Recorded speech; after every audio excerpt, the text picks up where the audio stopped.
Welcome, ladies and gentlemen.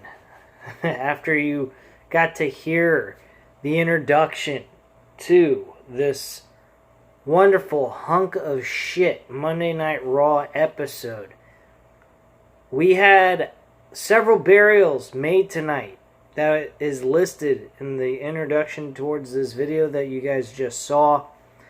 And this show is fucking terrible. Monday Night Raw, June 29, 2020 review is by far the worst episode I have seen in a while. And there have been pretty bad ones before anyway. There's been bad ones this year.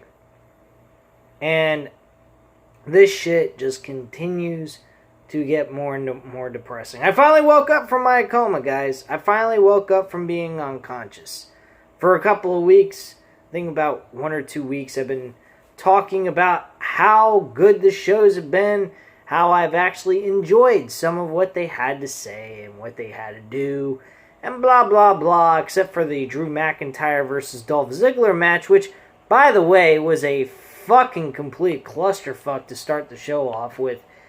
Asuka and Sasha Banks beating the shit out of each other to kickstart Raw before we even really know what the fuck's supposed to happen here. Drew McIntyre and Dolph Ziggler and Asuka and Sasha Banks with Bayley there doing this contract signing of 2 separate matches. I don't understand what the fuck was going on here. It all is a bunch of shit. This entire show was garbage from beginning to end. Please, Undertaker, your tribute video was the only thing notable for this entire show, and that ain't speaking much at all. That's pretty sad. A 2-minute tribute video to The Undertaker's career, and that's the only cool thing that happened on this show. The rest of the show is garbage. You might as well bring Undertaker back to bring out the shovel and start burying all the people they buried here tonight. I mean, it's fucking ridiculous. Humberto Carrillo was buried. Andrade, Angel Garza, Ruby Riott, Cedric Alexander, and most importantly, Ricochet. Why the fuck was Ricochet buried? Not to mention he was already fucking destroyed from Jump Street going into this show. We haven't seen him in like, I don't know, a month, several weeks, something of that kind of nature. So right off the bat, they're already fucking damaging him. And then on top of that, they make him lose. Go figure that one out. I have no idea. In a impromptu matchup, nonetheless, against Bobby Lashley. Yeah. Go figure this show out because I can't.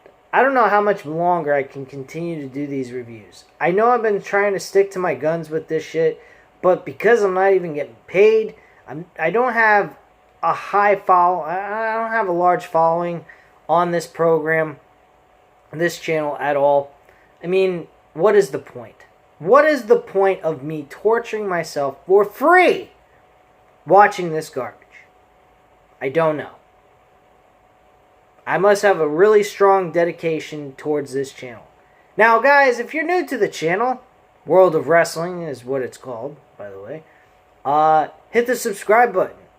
If you like this video after you got a chance to watch the video, hit the like button if you like the video, and leave a comment down below, and I'll get back to you on that.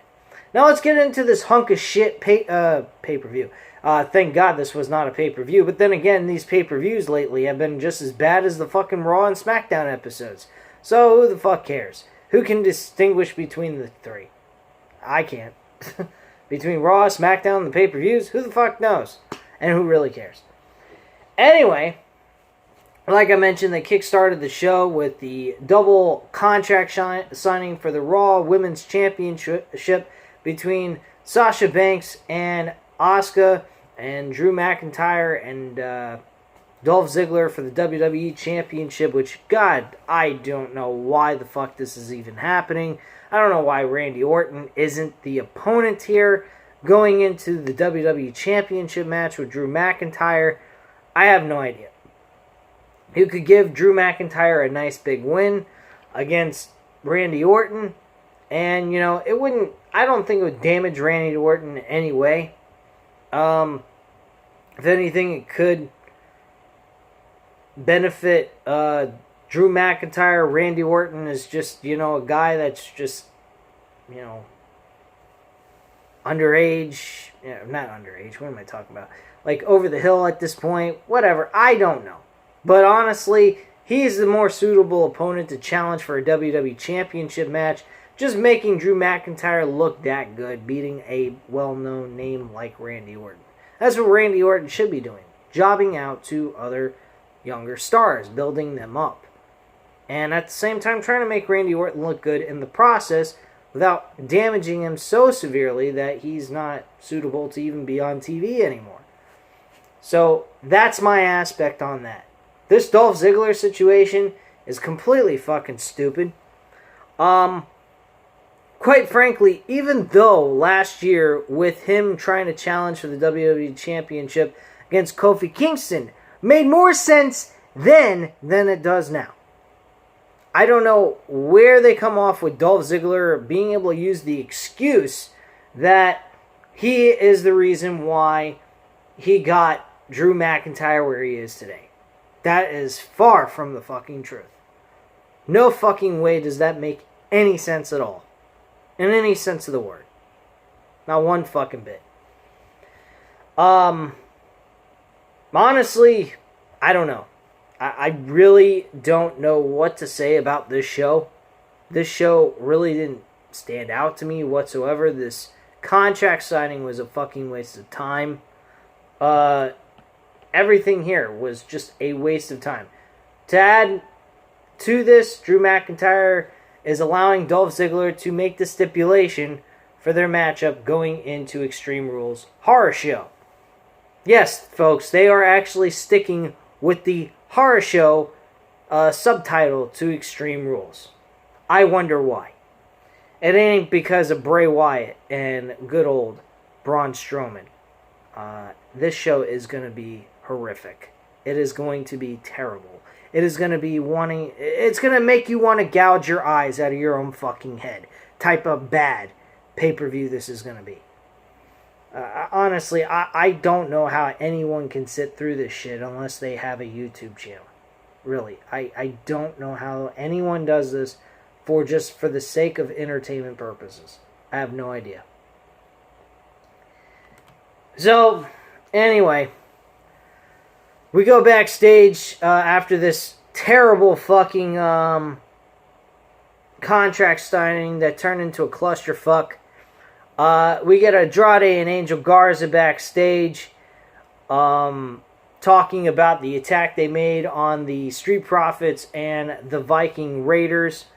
And we see backstage Garza trying to give a rose to a woman's referee. Zelina Vega and Andrade also appear and the referee leaves, not interested in a bribe. Charlie Caruso walks up and asks Garza what he was talking to the referee about. This whole situation with Charlie and Garza is starting to look like maybe Charlie Caruso and Garza could become a manager group, because after what you see what happens here tonight with the Big Show, yes folks, the Big Show buries the fucking group of Angel Garza and Andrade. And they look like they could have been a promising tag team, and in 1 week they're done. They're done. They're fucking done.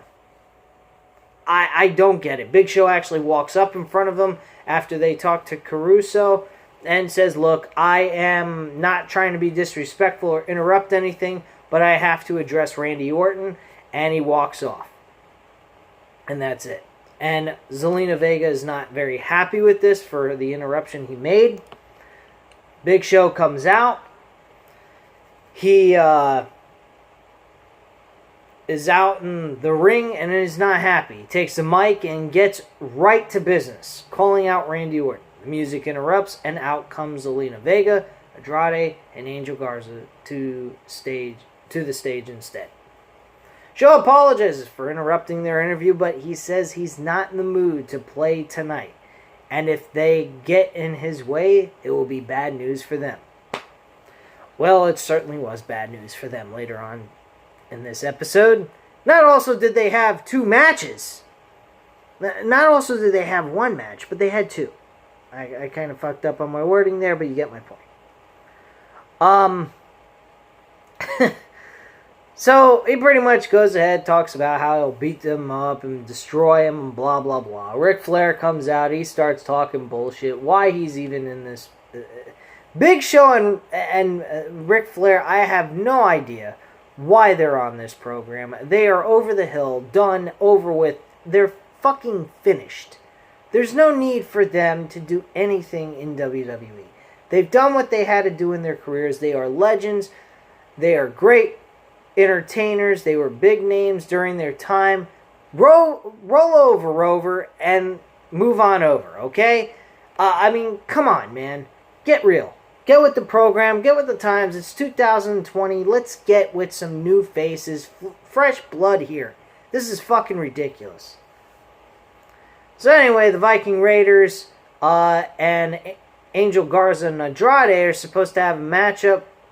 They actually try to attack Big Show.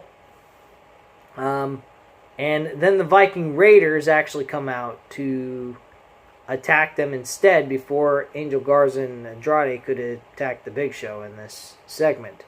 So we get the matchup. Wow. Whoop-de-fuck-you-do. So, I mean, Angel Garza and Andrade, they pick up a victory. Groovy. Wonderful. They pick up a victory over the Viking Raiders, who are an actual tag team, and yet later on in the show, Andrade and Angel Garza are losing to the Big Show in a blowout. A fucking blowout.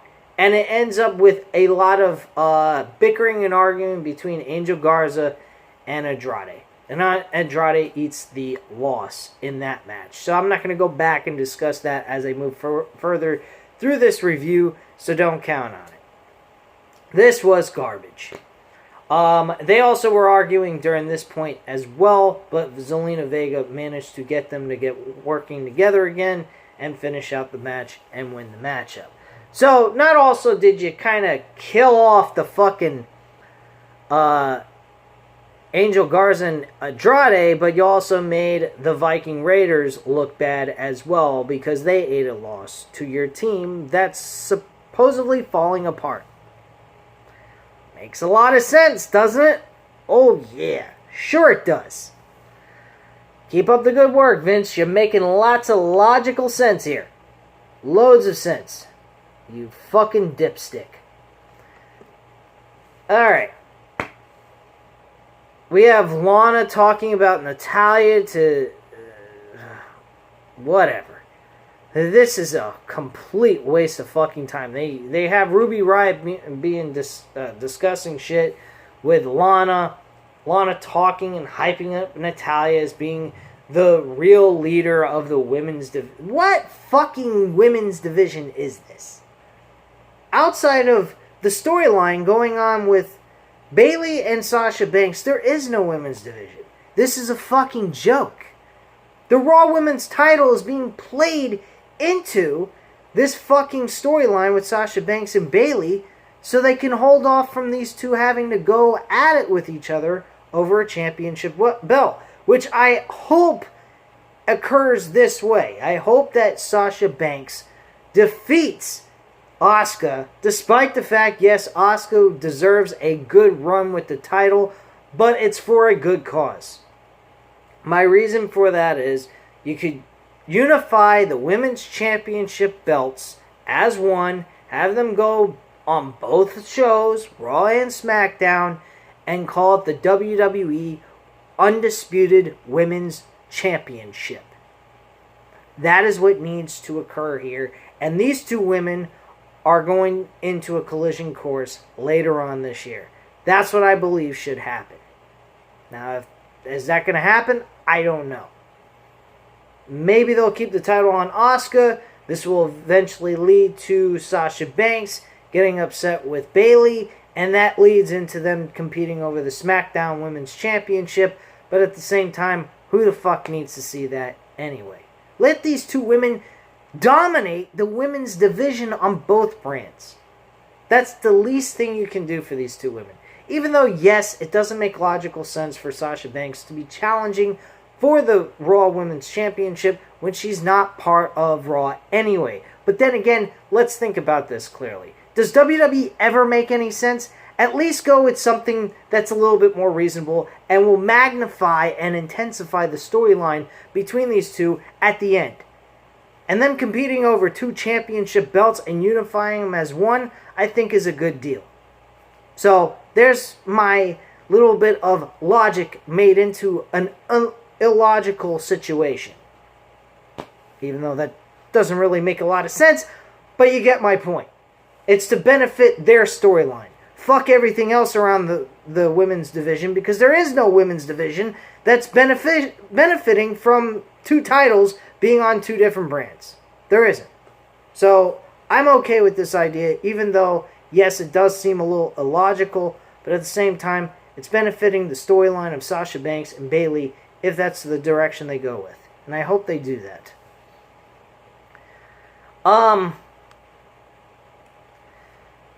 So, what else? We come back and Zelina Vega is backstage trying to talk Andrade and Angel Garza to calm down. Ric Flair shows up and says they had a good win. He has an idea and wants to talk to them about it. Now, here's something very interesting. Ric Flair talks about it with Angel Garza, Zelina Vega, and Andrade. And I'm certain it had something to do with Big Show later on that same night when they had that handicap match. And yet, here's some illogical thought process that ran through my head that I found very amusing. They had a discussion backstage, yet they don't go ahead and pursue Randy Orton appearing on Raw to attack and do a 3-on-1 attack on the Big Show.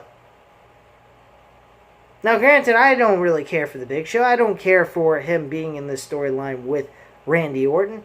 But if you're going to have Ric Flair, who's supposedly, quote-unquote, with Randy Orton in this storyline, building into the Edge-Orton storyline, with sub-characters that are coming into this to be the replacement of Edge at this time until he can come back, well, folks, makes sense. If you're coming up with an idea backstage, execute the idea. Don't let the fucking 2 guys that are having the match get destroyed and not have a disqualification with Orton beating the shit out of the Big Show with those 2 other guys. It makes no fucking sense. Made no sense at all. The WWE 24/7 Championship match. Who the fuck cares? R-Truth won this match. I don't give a shit. I really don't. I don't understand this fucking championship. Why isn't it buried and gone? It makes no sense. So after the bell, Truth celebrates, but a ninja tries to roll him up, and Truth kicks out at 2. Truth dodges another ninja and runs away with the title as the others chase him. Okay. Back to this bullshit title gimmick. Oh, God. Help us all. We see what happened between MVP and Apollo Crews last week. MVP and Bobby Lashley are backstage talking about teaching Crews a lesson now. Seth Rollins is backstage with Murphy. I don't know where Austin Theory is. I guess apparently he took the night off. I don't know. Maybe he thought it would be a bad idea to actually be there with the coronavirus infecting a few people here and there within the Performance Center. So, kudos to him. Besides that, who the fuck cares? He's in a fucking ridiculous storyline where, in all honesty, Buddy Murphy and him should be enhancing the tag team division together, because I think they would make a great tag team, while Seth Rollins does his thing with Rey Mysterio, and they just kind of work alongside him to injure and hurt Rey Mysterio's family members or whatever, and anyone that's associated with Rey Mysterio. I would get that if they were actually trying to compete for tag team title gold. But hey, we're not doing that. No. We keep those guys as sidekicks to Seth Rollins while they go nowhere in their career. Smart move by WWE's part. Very smart. Very smart. Alright, so At this point, we get Rollins coming in, going ahead and saying he wants to ask for forgiveness and apologize for his actions, but supposedly it's about him apologizing to Rey Mysterio for what he's going to do in the future to him. And he continues to reiterate the same bullshit that he's been saying for the last couple of weeks since the injury he created to Rey Mysterio. That he is a sacrifice. He should be willing and able to give in to that sacrifice and stay away from the WWE ring. And be retired, I guess. And let some new blood in this company. Now, I'm all for it. I really am. But this gimmick is just becoming stale, boring, and it's just the same rhetoric over and over again. Just get to the good part of the storyline, where maybe we see Rey Mysterio's son, Dominik, turn on his father or something. Get it over with, please. You don't have to continuously repeat yourself week after week after week. If you got nothing important to say, there's an old saying, if you ain't got something important to say or something good to say, don't say nothing at all. And if you ain't got nothing good to elevate the storyline in the same repetitive shit, give it a rest for a week. I mean, nobody's going to miss it. Nobody's going to care. Nobody's going to lose sleep over it. They're going to go, oh my God. If anything, Monday Night Raw is not Monday Night Raw. It is Monday Night NyQuil. It would put you to sleep. It literally almost did that to me. I don't know how the fuck I stay awake through this shit, but somehow I do. So, continuing on. This leads to Dominik and Rey Mysterio getting on the Titantron, discussing about what they feel, and Rey Mysterio says he's going to get even, and he apologizes to Rey Mysterio's son for what he is going to do to Seth Rollins in the future. And Dominik goes on to say he forgives his father, but will never forgive Rollins for what he did to his father. So blah, blah, blah. The story continues.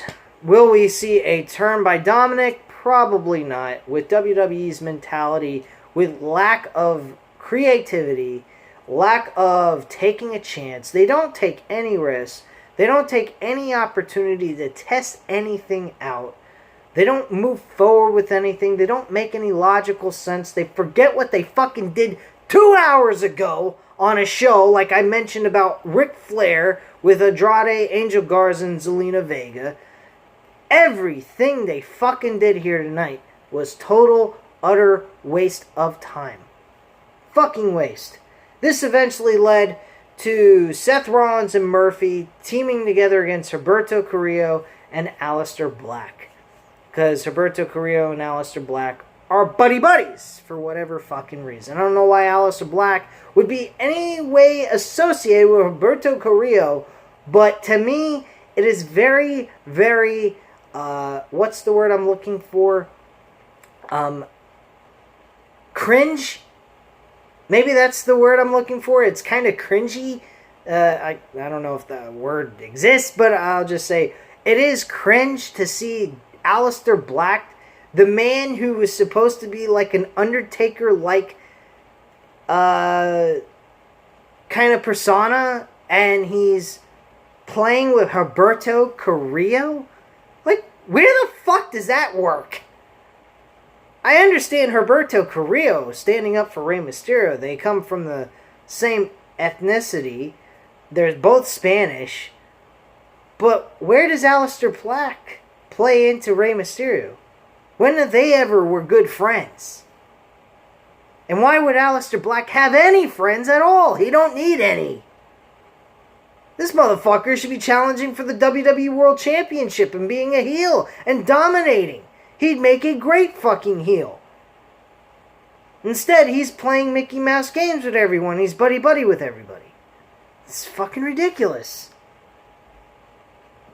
Seth Rollins and Buddy Murphy actually pick up the victory with Seth Rollins doing a curb stomp on Humberto Carrillo.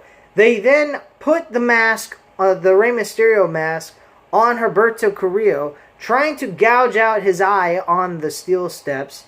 Aleister Black manages to attack one of them, Buddy Murphy, and Seth Rollins is kind of left alone with Humberto Carrillo. I think Carrillo kind of fights back at this point, and then Seth fights back with him, counters a move, and then hits the curb stomp on the steel steps, burying him even more.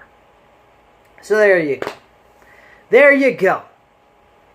What a fucking joke. By the way, they actually had Wwe Raw backstage with the Iconics. The Iconics. Yeah. The Iconics, the Moronics, the Idiotics, the whatever people you want to call them. Were challenged by Wwe Raw to face either one of them, Peyton Royce or Billie Kay. And they were going to teach, she was going to teach one of them a lesson and let the other carry the other out on top of their shoulders. Now, that would have been great and all if that would have happened, but that was not the case. You see, WWE can't do anything like that. They have to give you garbage on a week-to-week basis. And it just makes me so fucking mad I want to smash my hand into my desk right now. Because this is just such garbage, because what they did to Wwe Raw was fucking pathetic. They made Wwe Raw lose to Peyton Royce. For God's sakes, they made Wwe Raw lose to Peyton Royce, who, by the way, is in a tag team with Billie Kay, Iconics, they're in a losing streak. Wwe Raw, she hasn't been doing much of anything. You think they'd give her a win, give her some momentum going into her into showing up on the program and doing something? No. They don't want to do that. Make her lose. I mean, God knows, I think Wwe Raw did lose to Charlotte. But, I mean, Charlotte was on a winning streak. Fine. Whatever. But you make her lose to Peyton Royce, who can't wrestle for shit, number one, and number two. She's on a losing streak and give her a win for her team? God help me.